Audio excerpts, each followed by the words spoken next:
Right. So let's see the syllabus of RTMNU.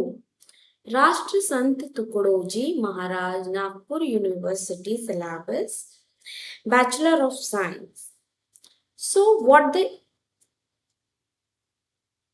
ability, eligibility, you can see यहाँ पे हमारी जो eligibility है वो होनी चाहिए 12th स्टैंडर्ड होना चाहिए, एनी बैकग्राउंड, कॉमर्स, आर्ट्स और science.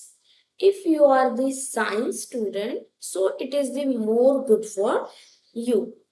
But if you are the commerce students or art student also, so you can do.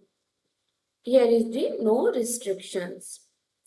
तो आप कोई भी बैकग्राउंड से हो, बस आपका 12th होना चाहिए, आप बैचलर ऑफ साइंस कर सकते हो. अब ये होता है 3 years का, first year, second year and final year. So in this 3 year यहाँ पे कितने 3 साल में 6 सेमेस्टर होते हैं, यानी 6 month में 1 सेमेस्टर, फिर सेकेंड सेमेस्टर, यानी कि 1 year में 2 सेमेस्टर आएंगे. और हर सेमेस्टर में पूरे सब्जेक्ट में पास होना जरूरी है. अगर समझ जाइए, अगर आप फर्स्ट ईयर में हैं और आपका फर्स्ट सेमेस्टर में एक सब्जेक्ट बैक है और फिर आप सेकेंड सेमेस्टर में गए, वहां पे भी एक सब्जेक्ट बैक है, फिर आप सेकेंड ईयर में जाओगे, ठीक है, सेकेंड ईयर में जाओगे और फिर आपका एक आधी सब्जेक्ट बैक है, तो आपको फिर फाइनल ईयर में आपको एडमिशन नहीं मिलेगी. आपके सारे जो first year, first semester, second semester और सारे जो आपके सेमेस्टर में बैक है, वो सारे पेपर्स आपके क्लियर रहना चाहिए. और मैं आपको बता दूं, जैसे कि अगर समझ जाइए आप के फर्स्ट सेमेस्टर आपका क्लियर है और सेकेंड सेमेस्टर आपका, सेकेंड सेमेस्टर में समझिए आपका केमिस्ट्री बैक है और केमिस्ट्री बैक है, और फिर आपकी जो थर्ड सेमेस्टर हो गई, यानी कि सेकेंड ईयर में आपका जो पहला पेपर हो गया है, थर्ड सेमेस्टर जब आप पेपर देने जाओगे तो क्या होता है, ये पेपर एक साथ आते हैं. डेट्स, कभी कभी डेट्स तो नहीं मिलती, लेकिन जब आपके थर्ड सेमेस्टर के एग्जाम होंगे तब इसकी भी एग्जाम होगी. तो यहाँ पर सिर्फ एक ही प्रॉब्लम है कि सब्जेक्ट्स हमें ज्यादा पढ़ने पड़ते हैं. लेकिन अगर आप अच्छे से पढ़े तो यहाँ पर एक भी सेमेस्टर, एक भी सब्जेक्ट बैक नहीं रहेगा कोई भी सेमेस्टर में. और जब आपका कोई सब्जेक्ट बैक नहीं रहेगा तो आपका जो फर्स्ट ईयर, सेकेंड ईयर वो आराम से निकलते जाएगा. तो हम देख लेते हैं इसमें हमें क्या क्या सब्जेक्ट पढ़ने पड़ते हैं. जो हमारा फर्स्ट ईयर हो गया, फर्स्ट ईयर में हमें फर्स्ट सब्जेक्ट होता है फूड साइंस करके, fundamental of food science and nutrition. तो यहाँ पर इस सब्जेक्ट में हमें जो first year, second year, final year तक के हमें फूड साइंस के बारे में पढ़ाया जाता है. What is the nutrition, vitamins, vitamin B complex, malnutrition, obesity, diet therapy, इस सब चीज के बारे में हमें step by step, first year में थोड़ा हमें कम हार्ड होता है, सेकेंड ईयर में उसका जो डिफिकल्टीज लेवल है वो बढ़ जाता है और फाइनल ईयर में और ज्यादा टफ हो जाता है. तो यहाँ पे जो फंडामेंटल करके आपको 5 सब्जेक्ट दिख रहे हैं, इसके बारे में मैं अभी आपको डिटेल में और ज्यादा बताती हूँ. फिर आता है आपको फंडामेंटल ऑफ ह्यूमन डेवलपमेंट. अब फंडामेंटल ह्यूमन डेवलपमेंट में आपको जो हमारा ह्यूमन डेवलपमेंट होता है, जैसे related to be a body, related to be a mental development, health development, what is the malnutrition, जो अलग अलग एरियाज हो गए, जैसे कि अफ्रीका, इंडिया, है ना। यहाँ पे जैसे कि क्या बच्चों को जो पोलियो हो गया, जो उनकी ग्रोथ अच्छे से नहीं होती, जो लेडी होती है उनका बेबी इतना वीक क्यों पैदा होता है, इस तरीके के आपको ह्यूमन डेवलपमेंट में इस तरीके के टॉपिक आपको देखने को मिलेंगे। डब्ल्यूएचओ के बारे में, इस तरीके के हेल्थ के बारे में जो वर्ल्ड में चलाए जाते हैं, कैंप्स चलाए जाते हैं हेल्थ के, उसके बारे में भी आपको पढ़ने को मिलेगा। और ये जो सब्जेक्ट्स है ये लाइक साइकिल, चेन साइकिल के जैसे हैं, एक दूसरे से बिल्कुल चेन रिलेटेड है। देन आता है fundamentals of textile and clothing.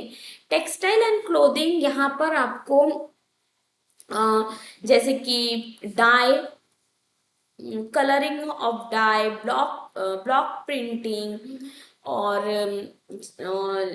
कुछ कुछ आपको गारमेंट स्टिच करना सिखाया जाता है, और आपको एम्ब्रॉयडरीज के बारे में सिखाया जाता है, और काफी कुछ आपको बेसिक्स टू हाई लेवल तक की इसमें सिखाया जाता है। Then fundamental of family and resource management. तो आपको इस सब्जेक्ट में फैमिली एंड रिसोर्स मैनेजमेंट, इसमें आपको सिखाया जाता है home planning. Home planning means जो हमारा इंटीरियर होता है, होम इंटीरियर होता है, इसके बारे में आपको यहाँ पे सिखाया जाता है। होम इंटीरियर, होम प्लानिंग, इसके बारे में आपको सिखाया जाता है फैमिली रिसोर्स मैनेजमेंट में। Then fundamentals of home science extension.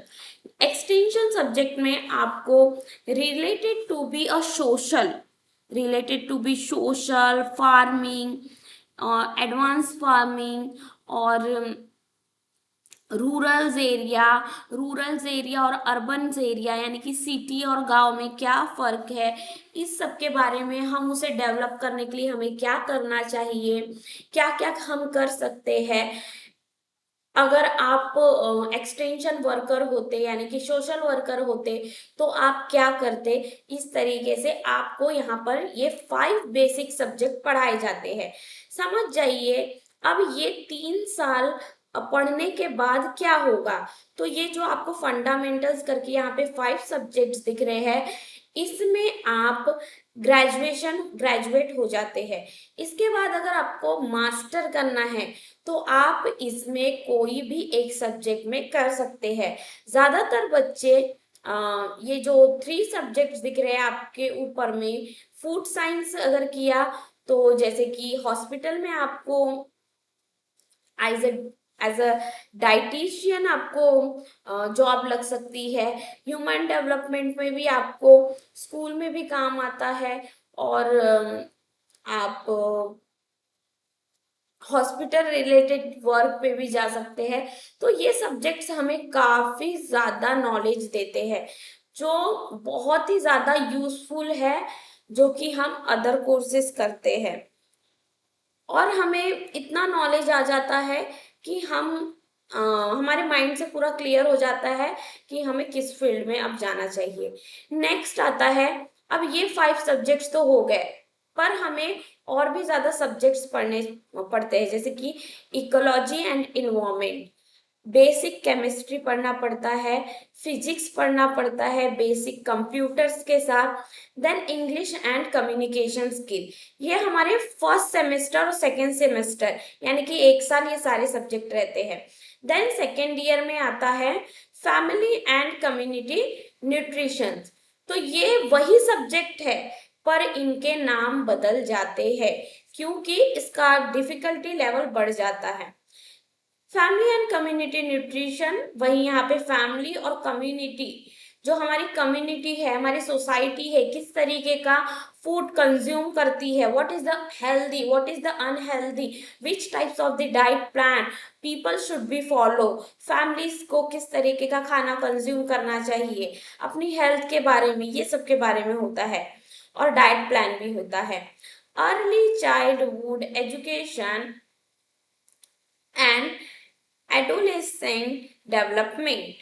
तो यहाँ पे चाइल्डहुड के बारे में, यहाँ पे जैसे कि हम पहले ह्यूमन डेवलपमेंट के बारे में पढ़ते हैं, उसके सारे स्टेजेस के बारे में पढ़ते हैं, as a birth to death, यहाँ तक कि हम सब कुछ पढ़ते हैं। फिर जो एक एक स्टेज आती है उसके बारे में ब्रीफली और डिटेल से पढ़ते हैं। टेक्सटाइल डिजाइनिंग एंड प्रिंटिंग, यहाँ पे क्लोथिंग के बारे में है। जैसे कि अगर आपने टेक्सटाइल डिजाइनिंग का किया, आपको इतना नॉलेज आ जाता है कि आप फैशन डिजाइनिंग या फिर कोई इंडस्ट्री में भी वर्क कर सकते हैं। इंटीरियर डिजाइन्स एंड डेकोरेशन, जैसे कि मैंने आपको बताया फैमिली रिसोर्स मैनेजमेंट में आगे जाके इंटीरियर डिजाइन, अपने घर को किस तरीके से इंटीरियर डिजाइन करना, कोई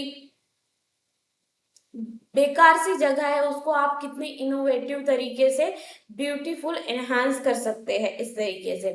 देन नेक्स्ट है कम्युनिटी डेवलपमेंट एंड मैनेजमेंट। तो हम अपनी कम्युनिटी, हमारी सोसाइटी का किस तरीके से डेवलपमेंट कर सकते हैं और उसका मैनेजमेंट किस तरीके से कर सकते हैं, ये हमें एक्सटेंशन के सब्जेक्ट में भी पढ़ाया जाएगा। अप्लाइड फिजियोलॉजी, फिर केमिस्ट्री और फिजिक्स कंप्यूटर एप्लीकेशन। तो आपको फिर आता है फिजियोलॉजी के बारे में और केमिस्ट्री, फिजिक्स और कंप्यूटर के बारे में। अब यहाँ पे आप देखिए इंग्लिश सब्जेक्ट था, ये आपको सिर्फ फर्स्ट सेमेस्टर में रहेगा, फर्स्ट ईयर में रहेगा, फर्स्ट और सेकेंड सेमेस्टर में। और फिर यहाँ पर सेकेंड ईयर में आपका एक सब्जेक्ट कम हो जाएगा। तो यहाँ पे देखें हम, ये 5 सब्जेक्ट, 5 के बाद 6, 7, 8 और 9, 3, 4, 5, 6, 7, 8, 9। फर्स्ट ईयर में 9, फिर 8 हो जाएंगे और फिर 7, 2, 4, 6, 7, फिर 7 हो जाएंगे। फिर फाइनल ईयर में आता है डाइट थेरेपी। डाइट थेरेपी यानी कि यहाँ पे आपको हर तरीके का डाइट बनाना पड़ता है। अगर आपको वेट लॉस करना है, वेट गेन करना है, जो प्रेग्नेंट लेडी है उसका डाइट, अगर समझ जाइए कोई हार्ट पेशेंट है उसका डाइट आप कैसे बनाएंगे, डाइट प्लान। अगर कोई शुगर से रिलेटेड किसी को डिसीज है तो आप कैसे किस प्रकार का डाइट प्लान फॉलो करेंगे। अगर समझ जाइए किसी को किसी किसी की सर्जरी हुई है, उसको आप किस तरीके का डाइट प्लान देंगे। और कोई अंडरवेट है यानी कि बहुत ही ज्यादा उसका वेट कम है, तो आप उसको किस तरीके का डाइट प्लान देंगे, इस तरीके के आपको यहाँ पे डाइट प्लान पे बहुत ही ज्यादा फोकस किया जाता है। और वो डाइट प्लान आपको ऐसा नहीं, उसको आपको प्रॉपर मेजरमेंट से, कप मेजरमेंट से और कैलोरीज गिन के बनाना पड़ता है। तो ये टफ भी है, नॉट इजी। देन यहाँ पे आता है family dynamic and development assessment. तो यहाँ पर वही है ह्यूमन डेवलपमेंट का जो और आगे एडवांस पॉइंट में आता है। पूरे फैमिली वेलफेयर के बारे में पढ़ाया जाता है और डेवलपमेंट असेसमेंट के बारे में। अब इसमें बहुत, यहाँ पे तो सिर्फ सब्जेक्ट दिया है लेकिन इसके अंदर बहुत ब्रीफली पढ़ना पड़ता है। इसमें पूरा साइकोलॉजी के बारे में रहता है, लेकिन इतनी बात है जब आप ये सब्जेक्ट पढ़ने लगते हैं तो आपको ह्यूमन बिहेवियर के बारे में पता चलता है।